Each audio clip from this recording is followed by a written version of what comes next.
Okay, so this is the base color. Well, I mean, this is most of the thing, but I'm going to start doing a little bit more highlights to bring out some more shadow in the dog. So I'm going to go to a lighter gray. I'm going to go with a pewter gray. And I'm just going to put this in where I really want shadow.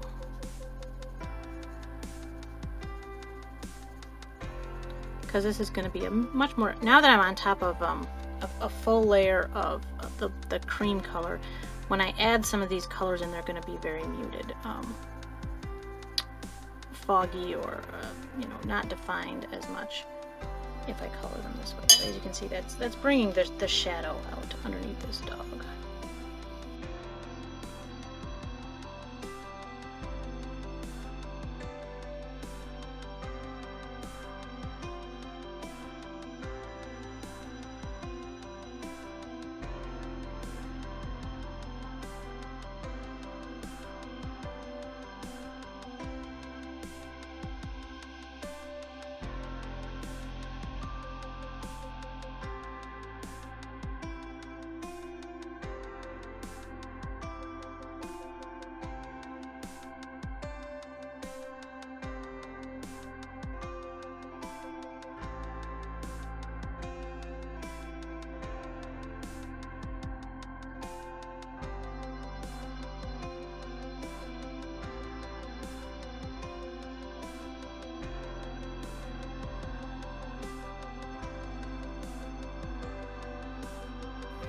And as I get near the top end of the dog's head, I don't want to do as much of this deeper shadow. I just want the shadows to be where he's got thick tufts of fur coming underneath here.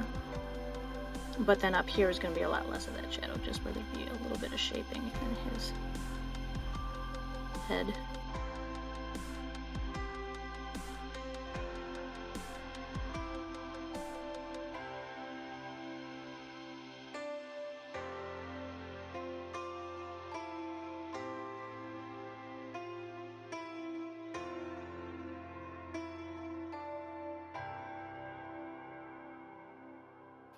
And because I've got this layer of the yellow that's kind of like a burnish layer, it does resist the gray a bit, which is actually what I wanted, because I don't want the gray to stand out really stark. I kind of want it to blend into that kind of golden color.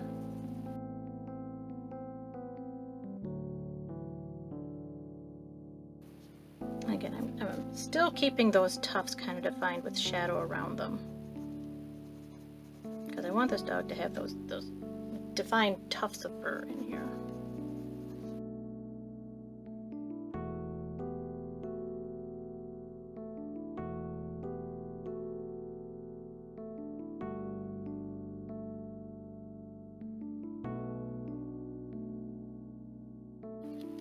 And see how I'm darkening underneath here with the gray? So you still have the colors of the dog fur here, but you can see that it's in a shadowed area.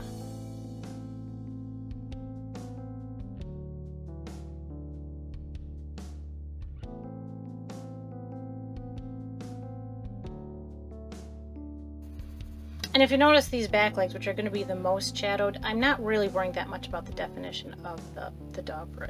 They can be a lot darker, they can be a lot more muted. You're not really seeing the individual hairs on them quite as much.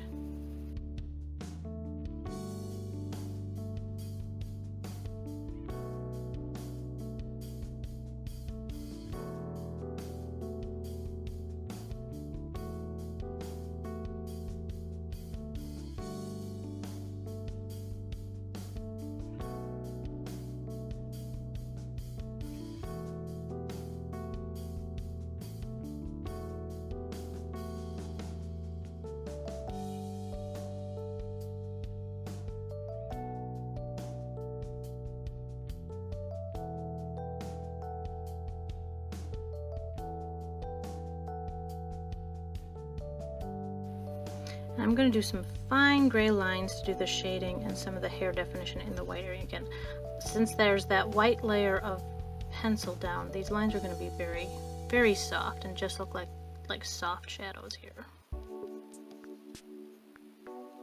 I do want to keep these to be more like individual hairs here, so it's just like a little bit of individual hair shadows.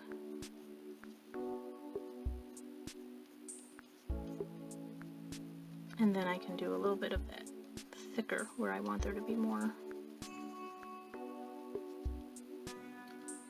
muffled shadow.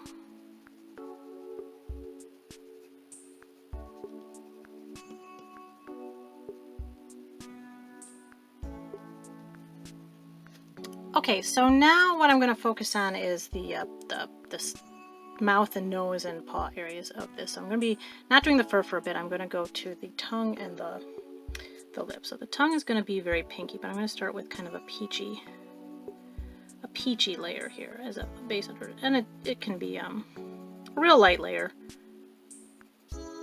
just to give it a base color.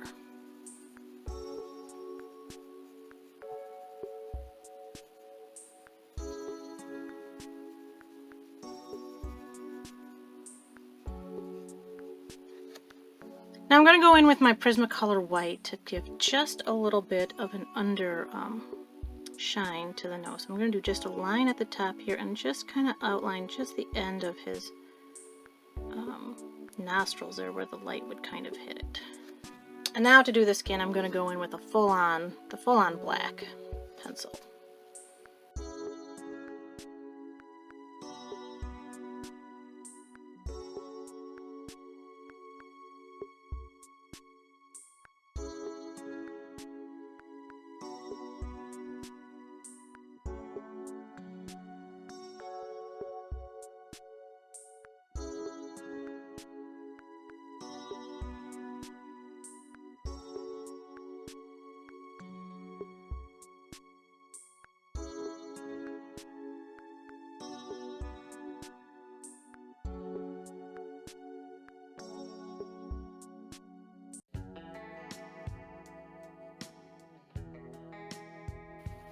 As you can see, I'm going to do it a little bit darker at the top of the mouth where there's the most shade, and I'm going to actually go in with a slightly lighter gray to get a little bit of shading in that mouth area.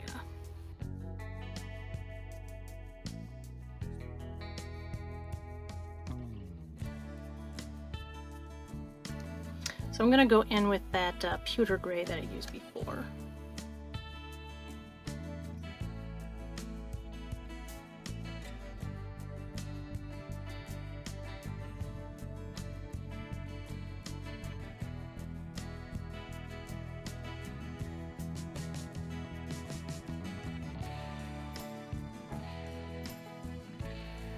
I'm going to go back with the black and try to deepen some of the black on that nose then.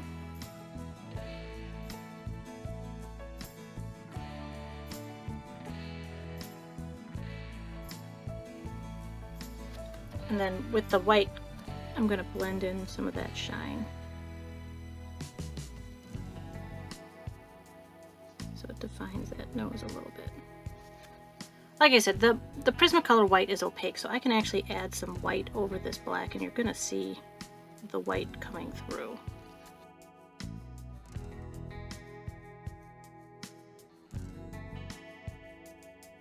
And that helps to bring some volume and depth to the black.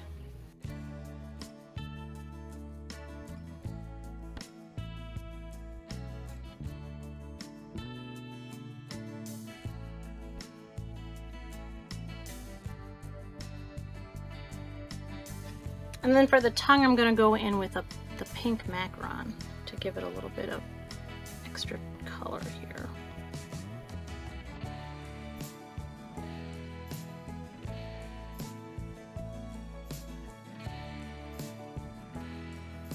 Now to deepen some of that pink, I'm going to add just a hint of fruit punch over that.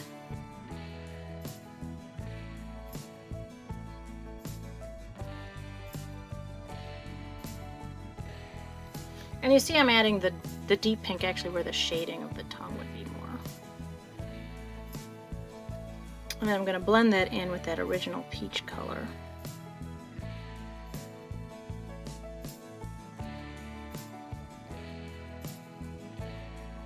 I'm going to highlight a little bit of shading under the tongue with the red to make that look like a little shadow there too.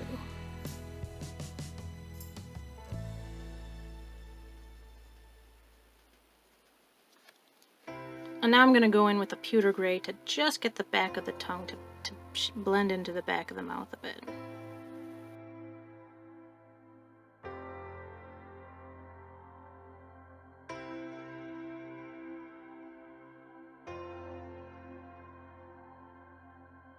For the teeth, I want to keep them white, but I want to give them just a little shading. So I'm going to go in with a yellow because dog teeth oftentimes have a little bit of yellow for the under shading. And I'm just going to go around where the base of them are to give it just a little bit of shadow on those teeth. And I'm going to go once more over the tongue to kind of blend in. And this time I'm using that pink macaron, the kind of the middle tone, just to kind of blend in that peach and the darker pink.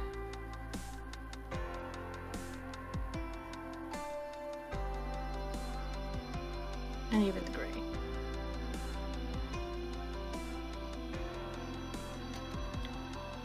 For the paws, I'm going to start with that pewter gray and just kind of give it a light once over.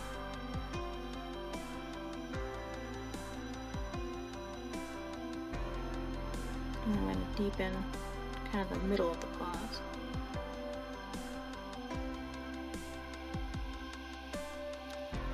I'm going to blend that with a little bit of white in the lighter areas. And again, I'm using the Prismacolor white for this step. And I'm going to enhance the pads with some black then at the base.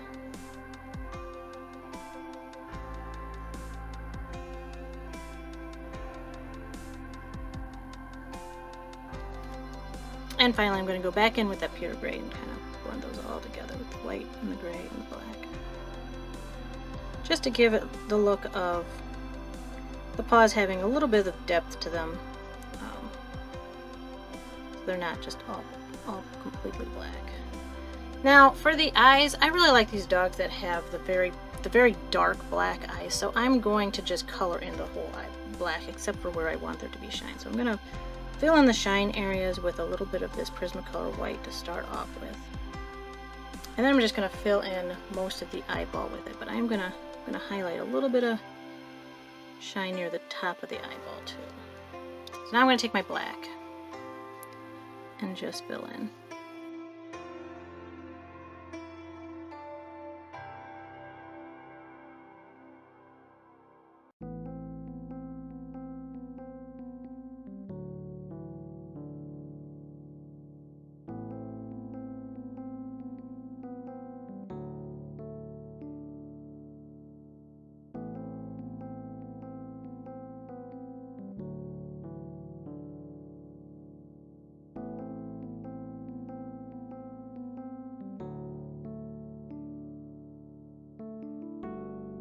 I'm going to enhance the shine with a little bit of this white, which is going to blend in soft.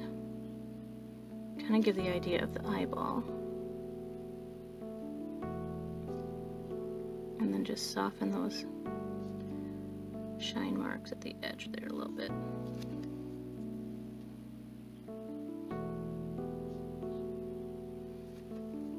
So it gives a glossy shine on the eye. But I really like these dogs with this kind of beady black eyes that they have.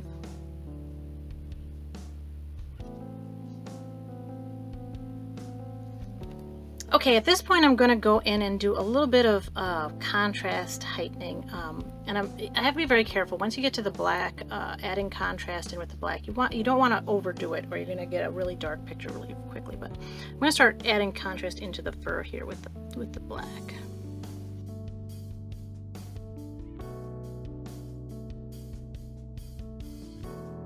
And because I've got a lot of layers of the pencil on here, the black can go on really crisp if my point is really sharp now, because it's actually just going on over layers of other wax, which is exactly what I want.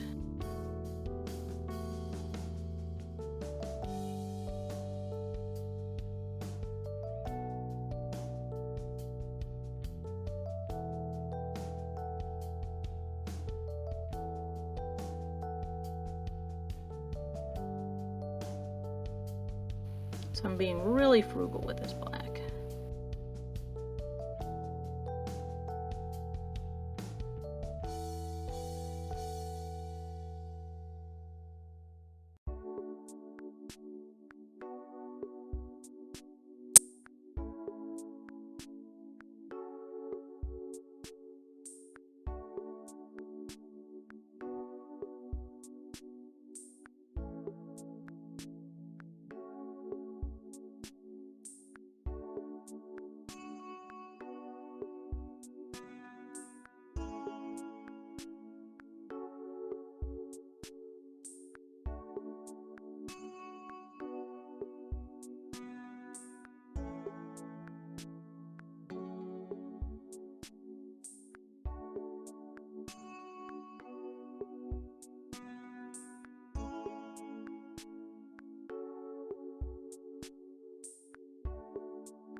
So I'm just deepening some of those areas where there'd be the most shadow, and I want it to stand out just a little bit darker than some areas.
And around this mouth area, I want to go in with a cooler gray just to kind of fill in where there'd be that fur that's kind of dark fur, but the black skin is kind of showing through, so it's going to come out as looking a very deep gray area there.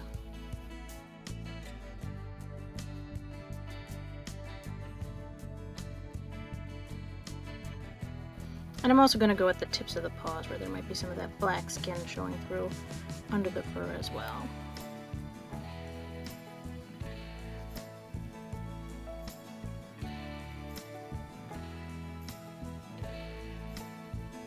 And then just to give the dog a little bit of extra highlight, I'm going to go in with garnet red to give it just a little bit of extra red in some of the points where I want to have a tad bit more of color. So like along the tail and the nose.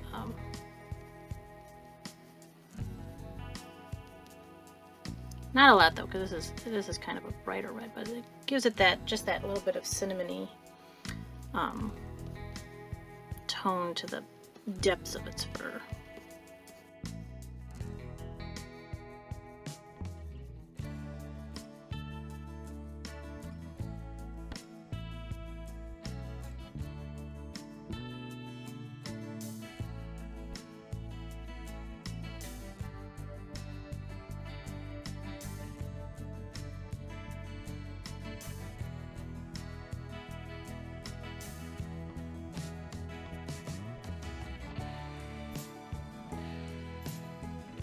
So now he's got a little bit of undertones in some of his fur areas there.